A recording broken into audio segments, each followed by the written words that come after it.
Welcome to tonight's stories.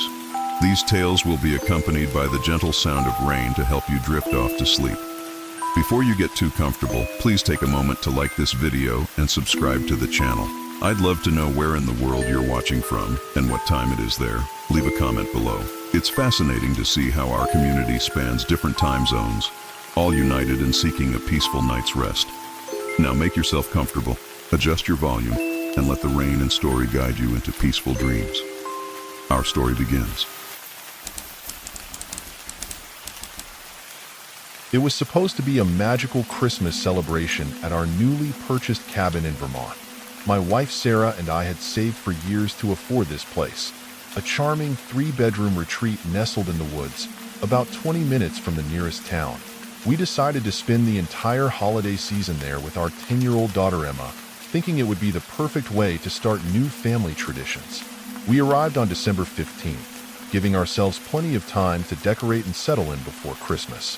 The previous owners had left some furniture and decorations in the basement, including several boxes of old Christmas ornaments that Emma was excited to explore. The first few days were exactly what we'd hoped for.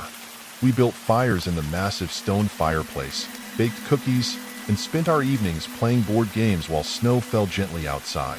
On our 4th night there, Emma asked if we could get a real Christmas tree. There was an artificial one in the basement, but she insisted it wouldn't be the same. I remembered passing a Christmas tree farm about 5 miles down the road, so the next morning, we bundled up and drove there. The place seemed deserted except for a single employee, an elderly man wearing a worn red flannel jacket who introduced himself as Joe. "Pick any tree you like," he said, his voice oddly monotone. "Been running this place for 40 years. These trees are my children," he laughed, but something about it made Sarah squeeze my hand uncomfortably. Emma found what she declared was the perfect tree, a 7-foot blue spruce. As Joe helped us secure it to our car's roof, he kept staring at Emma with an unsettling intensity. "Children make Christmas special," he said. "They're the only ones who truly understand its magic." Before we drove away, he pressed a weathered ornament into Emma's hands, a hand-painted glass ball with the scene of a little girl decorating a Christmas tree. That evening, we set up the tree in front of our large bay window overlooking the woods. Emma insisted on hanging Joe's ornament front and center. We spent hours decorating, and by bedtime, the tree was gorgeous, twinkling with white lights and gleaming with a mix of our modern ornaments and the vintage ones we'd found in the basement. I woke up around midnight to get a glass of water. As I passed the living room, I noticed something odd about the tree's reflection in the window. For a moment, it looked like there was a face peering back at me from between the branches. I blinked, and it was gone. Must have been my imagination, I thought, though I couldn't shake the uneasy feeling as I went back to bed. The next morning, Emma came running into our bedroom, clearly upset. "Someone moved my ornament," she said. "The special one from the tree man. It's on a different branch now." Sarah and I exchanged glances. We went to look, and sure enough, the painted glass ball was now hanging on the opposite side of the tree. I assumed it had simply slipped off its branch, though I couldn't explain how it had gotten caught on one so far away. That night, I was awakened by the sound of tinkling glass. I crept downstairs, expecting to find our cat Pepper playing with the tree ornaments. Instead, I froze on the last step, my blood running cold. All the ornaments on the tree were swaying slightly, as if someone had just brushed past them, but there was no breeze in the room. As I watched, Joe's ornament began to rotate slowly on its hook, and I swear I could see the painted girl inside moving, her tiny hands reaching out toward the glass. I ran upstairs and woke Sarah, but when we returned to the living room, everything was still. She suggested that I was just overtired and seeing things. I wanted to believe her, but I couldn't forget what I'd seen. The next day, while Sarah took Emma into town for some last-minute shopping, I decided to do some research on the tree farm and its owner. The local library's newspaper archives revealed a disturbing story from 1983. Joe's daughter, 7-year-old Mary, had disappeared 3 days before Christmas. She was last seen decorating their Christmas tree. Her body was found a week later, frozen solid, propped up against a tree in the farm. The case was never solved, though some suspected Joe, who had a history of mental illness. He was questioned but never charged. When Sarah and Emma returned, I tried to tell Sarah what I'd discovered, but Emma interrupted us, excited to show me the sugar cookies they'd bought. That night, we all watched Christmas movies together, and I almost managed to convince myself I was being paranoid. Almost. Around 3 a.m., Emma's scream shattered the silence. We ran to her room, but she wasn't there. We found her in the living room, standing in front of the tree, shaking. "The girl in the ornament was talking to me," she whispered. "She said she wants me to come play with her at the tree farm. She's so lonely." I grabbed Joe's ornament, intending to throw it away, but as soon as I touched it, the glass turned ice cold. The painted scene had changed. Now it showed the little girl standing alone in the snow, her arms outstretched. Behind her, barely visible among the painted trees, was a figure in a red flannel jacket. We packed our bags immediately, planning to leave at first light. As Sarah loaded the car, I went to close the bay window's curtains one last time. There, standing at the edge of the woods, was Joe. Even from a distance, I could see he was smiling. He raised his hand in a wave, and behind him, I glimpsed what looked like a small figure in a white dress, partially hidden behind a tree. Just then, Emma came downstairs, carrying her backpack. She walked toward the window, her eyes fixed on something outside. "Mary says I don't have to be alone anymore," she said in a voice that wasn't quite her own. I grabbed Emma and ran. As I carried her to the car, I heard the tinkling of glass ornaments from inside the house, growing louder and louder, like hundreds of tiny bells. We drove away so fast we nearly slid off the icy road. In the rearview mirror, I could see Joe still standing there, growing smaller and smaller, his hand raised in farewell. We never returned to the cabin. We later learned that Joe had died in his sleep that very night, found frozen solid in his bed despite his house being fully heated. The police investigation revealed something else. Hidden in his attic were dozens of glass ornaments, each painted with the scene of a different child decorating a Christmas tree. Each one matched a photo from the cold case files of local children who had gone missing over the past 40 years, all during the Christmas season. They never found the ornament he gave Emma. Sometimes, though, on cold December nights, Emma will pause while decorating our Christmas tree. Artificial now, always artificial. Her hand hovering over a branch, her head tilted as if listening to a distant song. When I ask her what she's thinking about, she just smiles and says she's remembering an old friend. Last Christmas, I found her sketching a picture, a Christmas tree farm covered in snow, with a little girl standing among the trees. When I asked who the girl was, Emma just shrugged. "She's still waiting there," she said. "She says others will come to play with her eventually." That's what the tree man promised her. We've moved 3 times since then, each time further south, away from the snow and evergreens. But every December, we receive a Christmas card with no return address. Inside is always the same image, a painted scene of a Christmas tree farm in winter, with a small figure standing among the trees, waving. And each year, the figure seems to be joined by another and another, all small, all waving, all waiting among the endless rows of perfect Christmas trees. I don't let Emma hang ornaments anymore. Sometimes, late at night, I catch her staring out her bedroom window, as if searching for something in the darkness. On those nights, I hear a faint tinkling sound, like glass ornaments swaying in a breeze that isn't there, and I swear I can smell the sharp, sweet scent of pine needles, even though we haven't had a real Christmas tree in years. They say the tree farm is abandoned now, the trees growing wild and untended. But locals swear that if you drive past on a snowy December night, you can see lights twinkling among the trees, and sometimes, if you listen carefully, you can hear children's laughter carried on the winter wind. They say if you look closely at the trees, you might see faces in their branches. Young faces, smiling faces, all watching, all waiting for someone new to come and play. But no one goes looking, and no one buys Christmas trees from that farm anymore. And every year, I hold my breath until December passes, grateful for the artificial tree in our living room, and the empty branches that hold no secrets, tell no stories, and make no promises to lonely children on cold winter nights.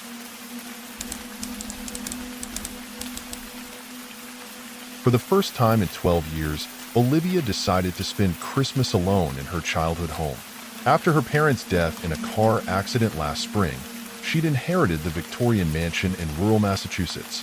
Her brother Michael had suggested selling it, but Olivia couldn't bear the thought. The house held too many memories, both wonderful and terrible. The terrible ones all centered around that Christmas when she was 10 years old. The Christmas when her twin sister Jessica disappeared.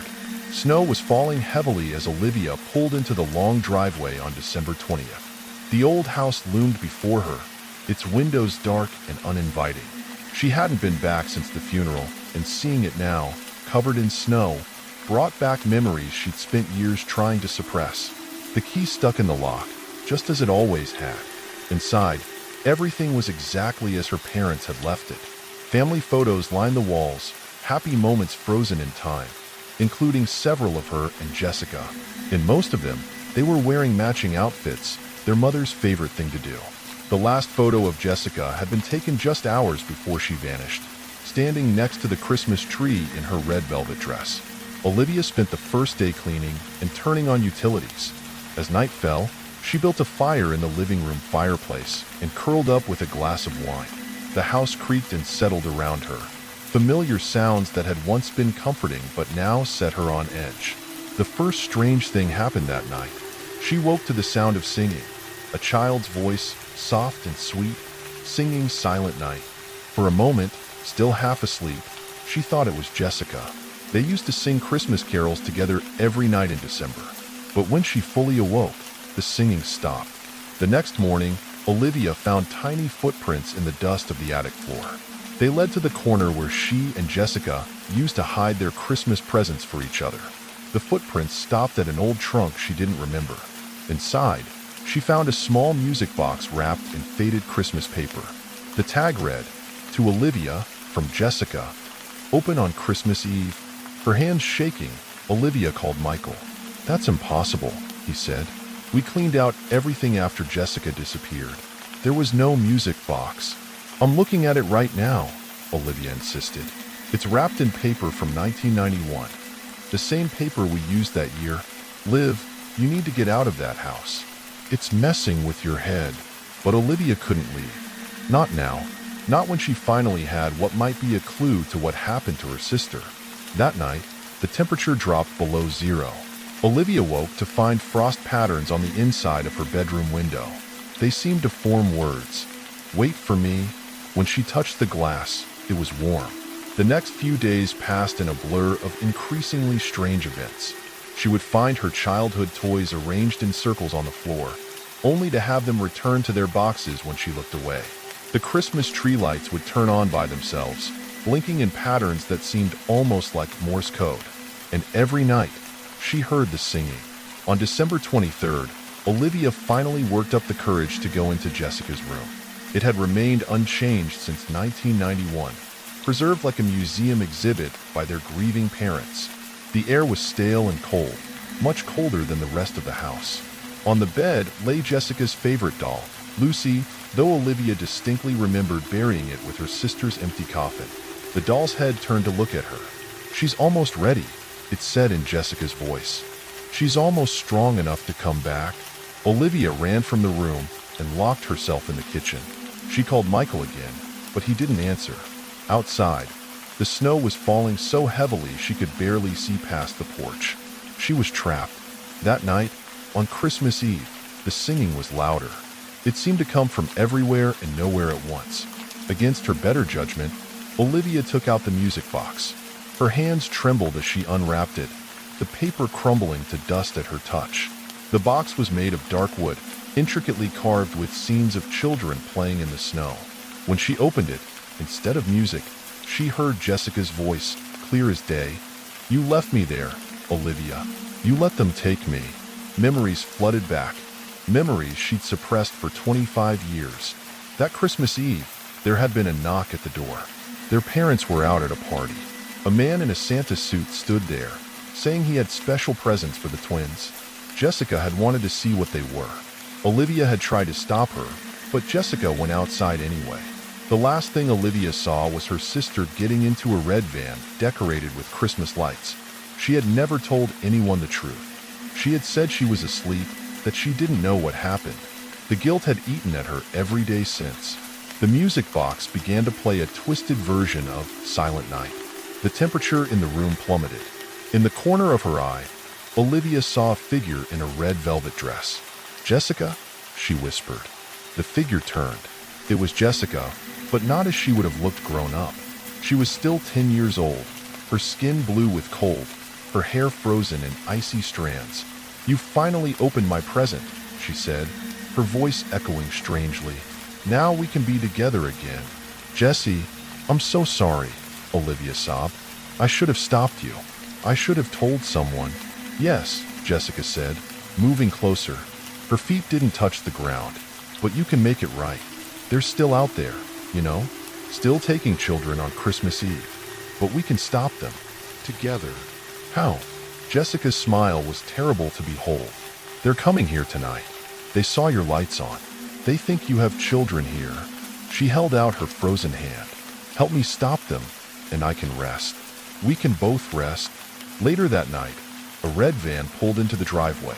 A man in a Santa suit came to the door, carrying a sack of presents. But when he stepped inside, he found not a child, but 2 women waiting for him, one living, one dead. They say in town that his screams could be heard for miles. The police found him on Christmas morning, frozen solid despite the heating being on full blast.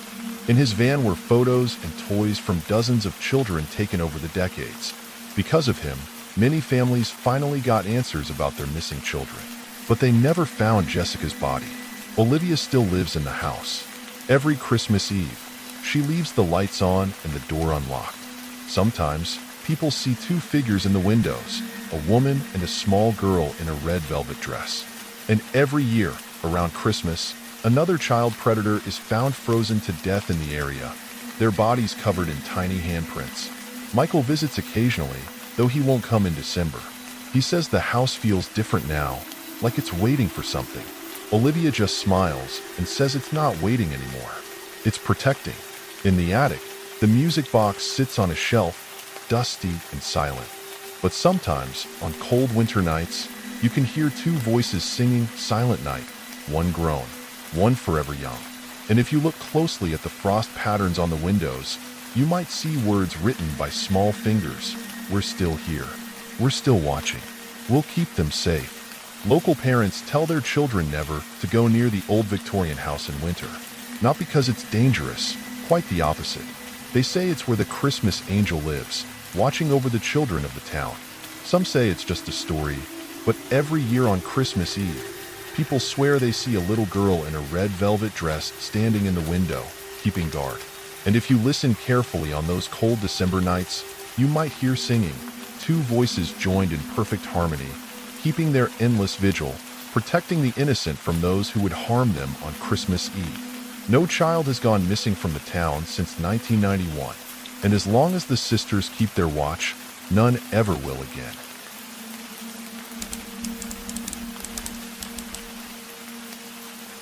Catherine Chun never particularly liked Christmas, but after moving into 47 Sycamore Lane, she began to dread it.